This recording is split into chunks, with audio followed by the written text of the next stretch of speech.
हां, इन्व्हर्टरला DC supply दिला, AC supply दिला. इन्व्हर्टर रिस्टार्टिंग मोडला आहे. आता रिले टाईम म्हणजे 120 सेकंदाचा असतो. 23 सेकंद झालेत. 23 सेकंद 0 झाल्यानंतर इन्व्हर्टर आपला स्टार्टिंग मोडला जाईल.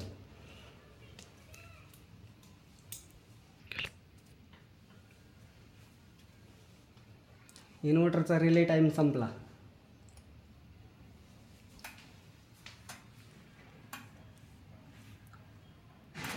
इन्व्हर्टर पुन्हा स्टार्टिंग मोडला गेला. To grid loss.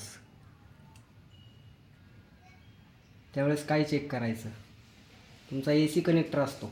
AC कनेक्टरच्या खाली न्यूट्रल, फेज, अर्थिंग या तिन्ही केबल तुम्ही बरोबर त्याच ठिकाणी लावलेत का नाही ते चेक करा.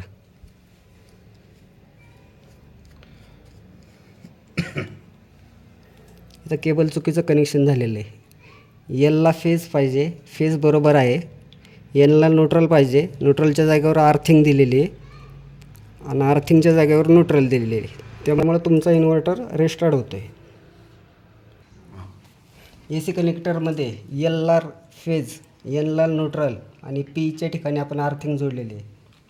आता AC कनेक्टर पुन्हा एकदा इन्व्हर्टरला लावू.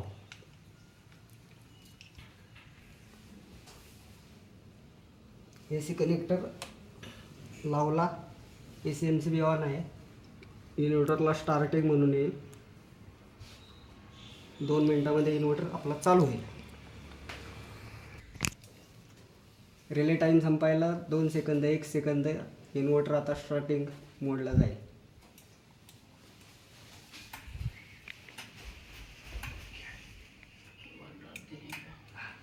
इन्व्हर्टर आत्ता आपला ऑन झालेला आहे. इन्व्हर्टर जनरेशन मोडमध्ये आहे.